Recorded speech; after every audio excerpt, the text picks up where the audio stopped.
Hello my dears, നമുക്കിന്ന് 10ാം ക്ലാസ്സിലെ ബയോളജിയിലെ രണ്ടാമത്തെ പാഠമായിട്ടുള്ള പരിണാമത്തിന്റെ വഴികൾ ഒന്ന് നോക്കിയാലോ. അപ്പോൾ നമ്മൾ കഴിഞ്ഞ പാഠം ജീവന്റെ ജനിതകം പഠിച്ചു കഴിഞ്ഞാൽ നമുക്കത് സിമ്പിൾ ആയി എന്ന് വിചാരിക്കുന്നുണ്ട്.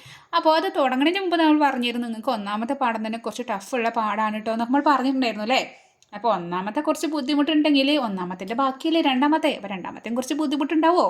ഉണ്ടാവുന്നു. ശരിക്കും ഇതിൽ ആദ്യ പരിണാമത്തിനെ കുറിച്ചിട്ട് ഇങ്ങനെ സിമ്പിളായിട്ട് പറയണമെങ്കിലും കുറച്ച് കഴിഞ്ഞാൽ എന്താ പറയുക, നമ്മളെ മസ്തിഷ്കവും സുഷുമ്നയും അങ്ങനെ കുറച്ച് കാര്യങ്ങൾ ഇങ്ങനെ എന്താ പറയുക വരുന്നുണ്ട്.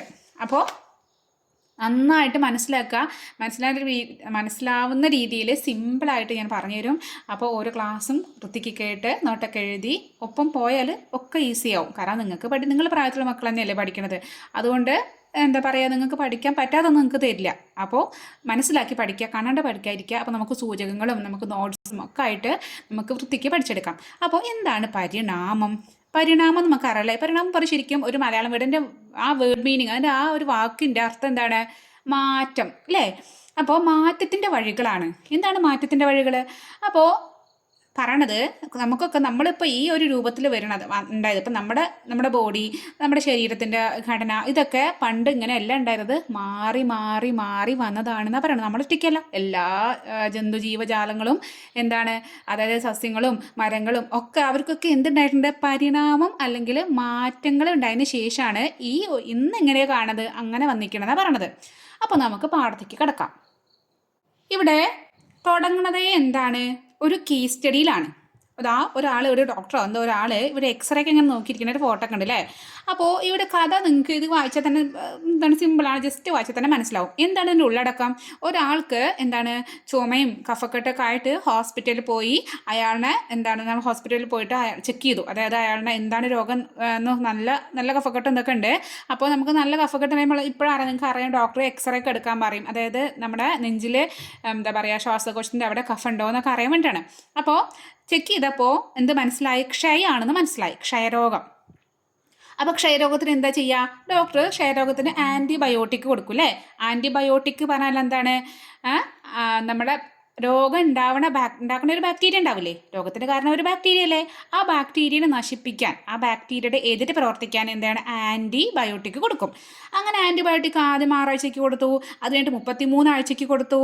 അപ്പോൾ എന്ത് ചെയ്തു? അങ്ങനെ കുറച്ച് കഴിഞ്ഞപ്പോൾ 10 മാസം കഴിഞ്ഞ് ചികിത്സയൊക്കെ കഴിഞ്ഞു. ആൻറ്റിബയോട്ടിക്കൊക്കെ കൃത്യമായിട്ട് അയാൾ കഴിച്ചു.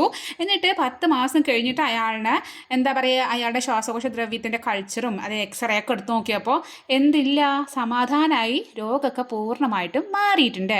അപ്പോൾ അയാൾ സുഖമായി സന്തോഷമായി വീട്ടിലേക്ക് പോയി. പക്ഷേ 2 മാസത്തിന് ശേഷം അയാൾക്ക് വീണ്ടും ഈ രോഗലക്ഷണങ്ങൾ വന്നു. അപ്പോൾ എന്ത് ചെയ്യുക? അയാൾ വീണ്ടും ഹോസ്പിറ്റലിൽ പോയി. അപ്പോൾ ഡോക്ടർ എന്ത് ചെയ്ത്? നേരത്തെ കൊടുത്ത പോലെ കുറേ ആൻറ്റിബയോട്ടിക്കുകൾ വീണ്ടും കൊടുത്തു. പക്ഷേ പാവം എന്ത് ചെയ്തു? ഈ ഫുള്ള് ആൻറ്റിബയോട്ടിക് ഒന്ന് കഴിക്കുന്ന മുമ്പ് തന്നെ 10 ദിവസമായപ്പോൾ ഈ ക്ഷയരോഗം മൂർച്ഛിച്ചിട്ട് അയാൾ മരണപ്പെട്ടു.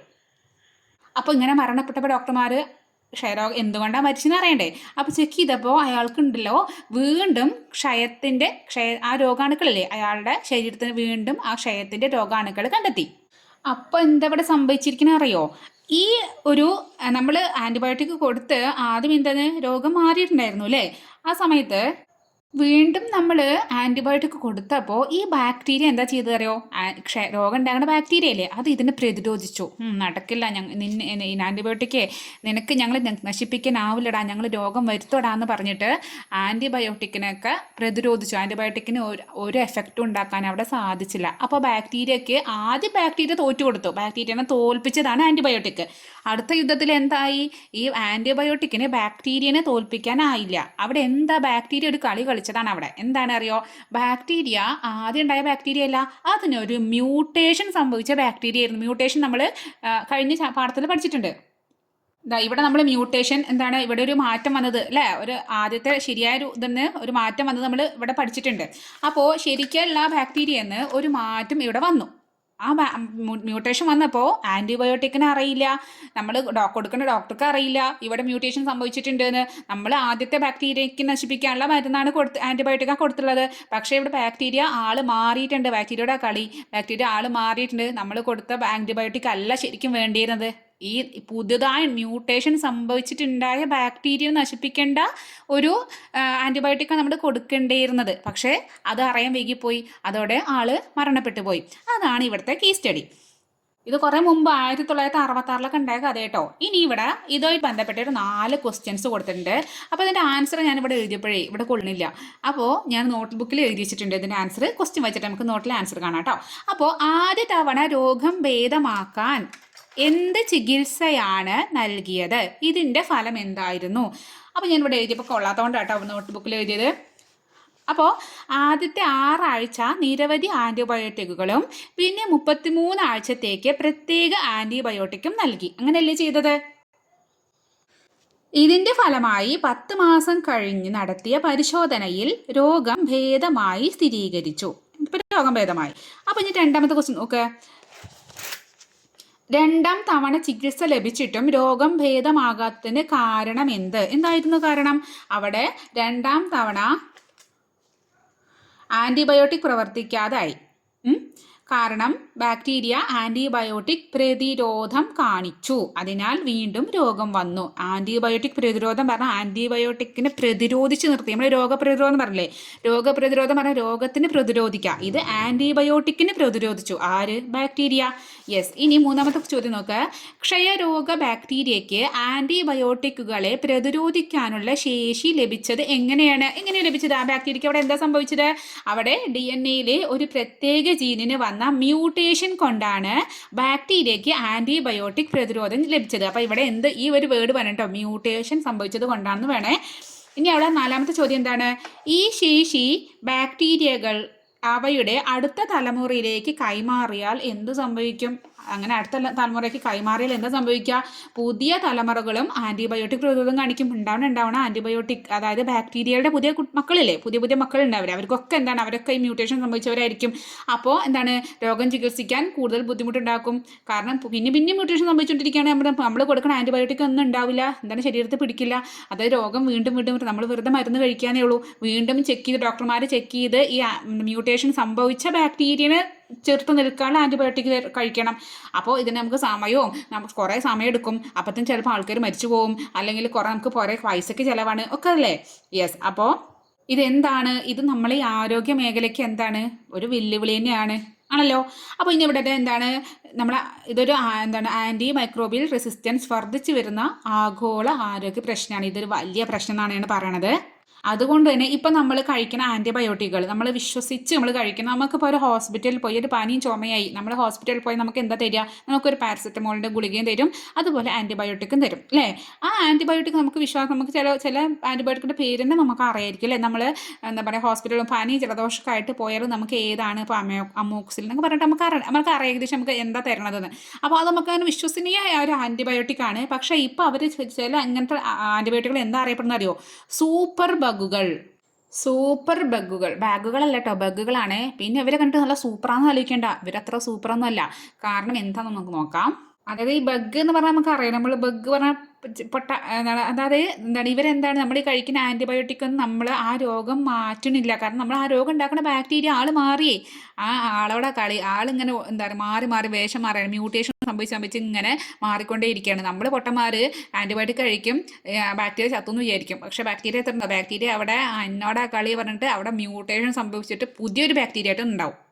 അപ്പോൾ നമ്മൾക്ക് ഈ വിശ്വാസമുള്ള ഈ ആൻറ്റിബയോട്ടിക്കുകളൊക്കെ സൂപ്പർ ബഗുകളെന്ന് പറയണം. അതുകൊണ്ടാണ്. ഇനി എന്താണ് സൂപ്പർ ബഗുകൾ എന്ന് ഇവിടെ ഒരു കോളത്തിൽ കൊടുത്തിട്ടുണ്ട്.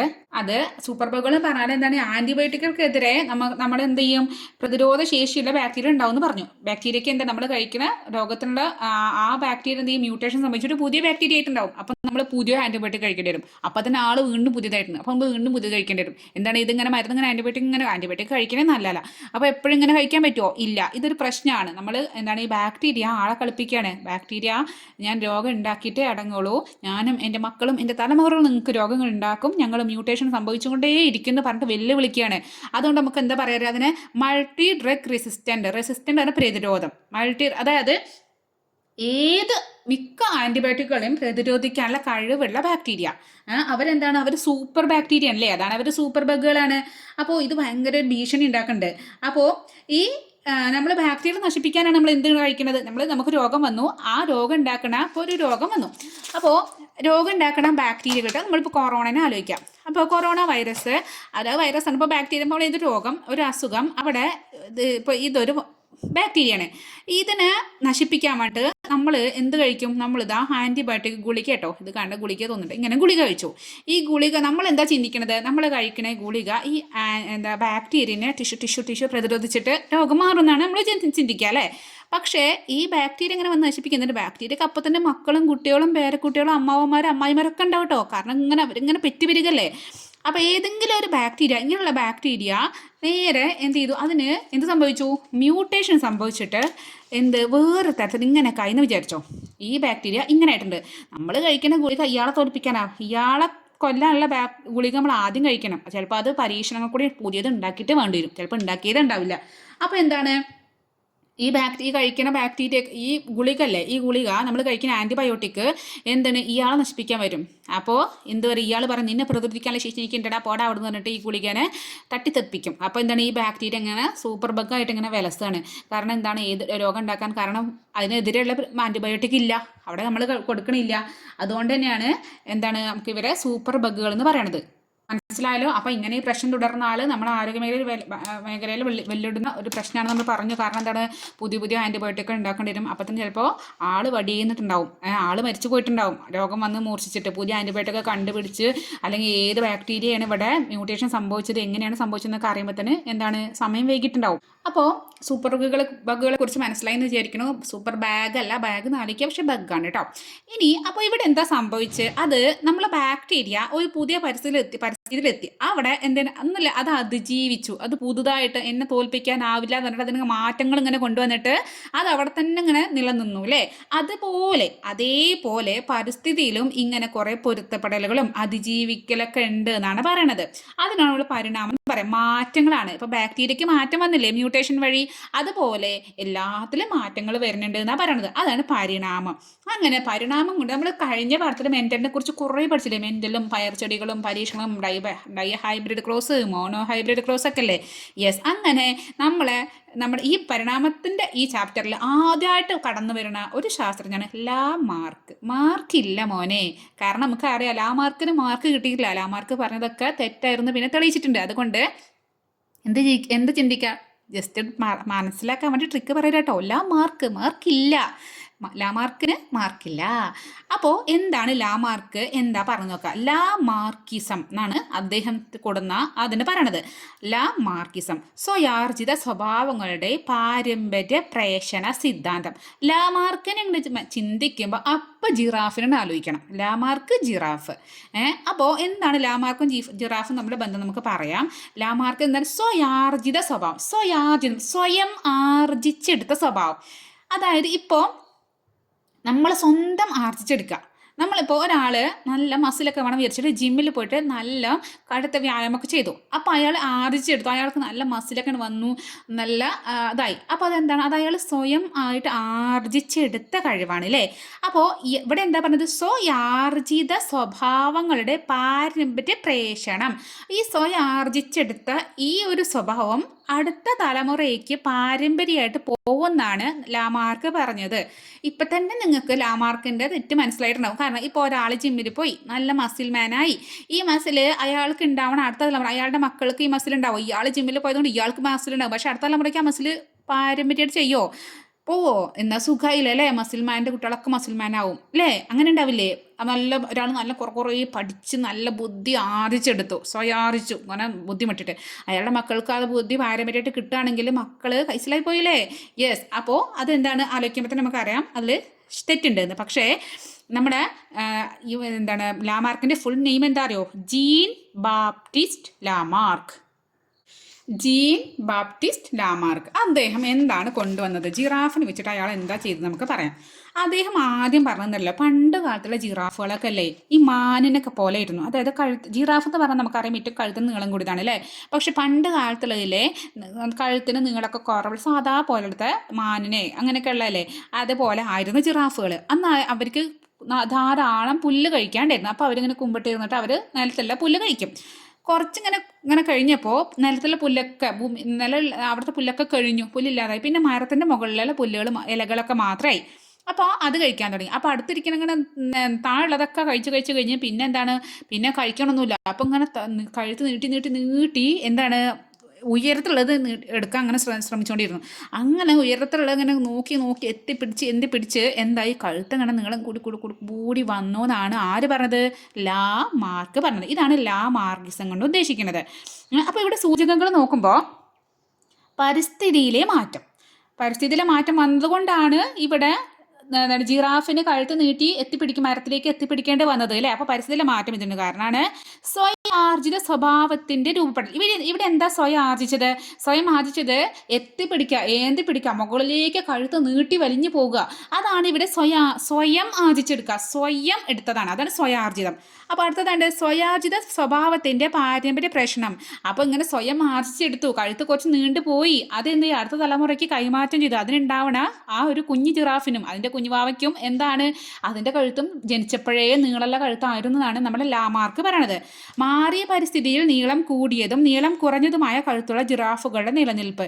അപ്പോൾ മാറിയ പരിസ്ഥിതി, അതായത് മാറിയ പരിസ്ഥിതി പറഞ്ഞാൽ എന്താണ്, ഇവിടെ നിലത്തൊന്നും പുല്ലില്ലാതായി, മരത്തിന് മുകളിൽ കൂടി ഉയരത്തിൽ മാത്രമേ പുല്ലില്ലാതായുള്ളൂ.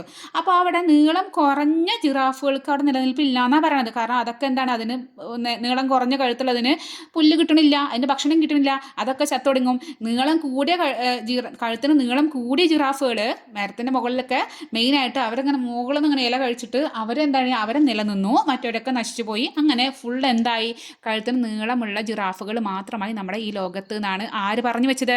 നമ്മുടെ ലാ മാർക്ക് പറഞ്ഞു വെച്ചത്. പക്ഷേ പിന്നെ നമുക്ക് പരീക്ഷണം കൂടെ മനസ്സിലാക്കി എന്താണ്, ഈ സ്വയാർജിത വ്യതിയാനങ്ങൾ, സ്വയം ആർജിച്ചെടുത്ത ഈ വ്യത്യാസങ്ങൾ എന്താണ്, ജീവിയുടെ ജനിതക ഘടനയിൽ മാറ്റം വരുത്തില്ല, അത് പാരമ്പര്യമായി കൈമാറ്റം ചെയ്യുന്നില്ല, അത് പിന്നീട് ശാസ്ത്രജ്ഞർ തെളിയിച്ചതാണ്. അപ്പോൾ നമ്മൾ വെറുതെ ലാമാർക്കിന് ജസ്റ്റ് നിങ്ങൾക്ക് എന്തിനാ ശരിക്കും ഇതൊക്കെ പഠിക്കണല്ലേ, ആദ്യം ലാമാർക്ക് ഇങ്ങനെ പറയുന്നത് അതൊക്കെ പൊട്ട തെറ്റാണെന്ന് പിന്നെ നമ്മൾ തെളിയിച്ചതാണ്. പക്ഷേ അന്ന് ഇങ്ങനെ ആയിരുന്നു എന്ന് പറയാൻ വേണ്ടി നമ്മൾ അത് പഠിക്കാൻ കേട്ടോ. അപ്പോൾ ലാമാർക്ക് പറഞ്ഞു ഇല്ല, മാർക്കില്ല, ലാമാർക്കിസത്തിന് മാർക്കില്ല. ഇനി അടുത്ത ആളാണ് വരണത്, പുതിയ ആളിതാ വരുന്നു, നമ്മളെ ചാൾസ് ഡാർവിൻ. ഇയാൾ കുറച്ച് പുലിയാണ്, ഇയാളെക്കുറിച്ച് നമ്മൾക്ക് കുറച്ച് പഠിക്കാനുണ്ട്. ആരാണ്? ചാൾസ് ഡാർവിനെ കുറിച്ച് ചിലപ്പോൾ ഡാർവിൻ്റെ പരിണാമ സിദ്ധാന്തം എന്നൊക്കെ നിങ്ങൾ കേട്ടിട്ടുണ്ടായിരിക്കും. അപ്പോൾ നമ്മളെ ലാമാർക്ക് എന്താ, സ്വയാർജിത സ്വഭാവങ്ങളുടെ പാരമ്പര്യ പ്രേഷണമാണ് കൊണ്ടുവന്നതെങ്കിൽ നമ്മളെ ഡാർവിൻ ചേട്ടൻ എന്താണ് കൊണ്ടുവന്നതെന്ന് അറിയോ? പ്രകൃതി നിർദ്ധാരണ സിദ്ധാന്തം. കേൾക്കുമ്പോഴേ ഒരു ഗുമ്മുണ്ട് അല്ലേ, പ്രകൃതി നിർദ്ധാരണ സിദ്ധാന്തം. അപ്പോൾ ഇപ്പോൾ നമ്മൾ ആധുനിക ലോകത്ത് ഈ പരിണാമത്തിന് ഉള്ള നമ്മളൊക്കെ വിശ്വസിക്കുന്നത്, അതിനൊക്കെ അടിത്തറയിട്ടത് ആരാണ്? നമ്മളെ ചാൾസ് ഡാർവിൻ കൊണ്ടുവന്ന പ്രകൃതി നിർദ്ധാരണ സിദ്ധാന്തമാണ്, അല്ലെങ്കിൽ ഡാർവിനിസം എന്ന് പറയും. അപ്പോൾ ഡാർവിൻ എന്തൊക്കെയാണ് കൊണ്ടുവന്നതെന്ന് നമുക്ക് വിശദമായിട്ട് പഠിക്കാനുണ്ട്. അപ്പോൾ ഡാർവിൻ്റെ കളികളൊക്കെ നമുക്ക് അടുത്ത ഭാഗത്ത് നോക്കാൻ തോന്നുന്നുണ്ട്. കാരണം നമ്മൾ കുറേ വലിയ വീഡിയോ ആയി പോകും. അപ്പോൾ ലാമാർക്കിസവും നിങ്ങൾക്ക് സൂപ്പർ ബഗ്ഗുകളും ഒക്കെ മനസ്സിലായിട്ടുണ്ടെന്നുണ്ടെങ്കിൽ, നിങ്ങൾക്ക് ക്ലാസ് ഇഷ്ടപ്പെട്ടു എന്നുണ്ടെങ്കിൽ എന്ത് ചെയ്യണം? ആ സബ്സ്ക്രൈബ് ബട്ടൺ ഒന്ന് പ്രസ് ചെയ്തിട്ട് പോണേ. ഓക്കെ, അടുത്ത ക്ലാസ്സിൽ കാണാം. ബൈ.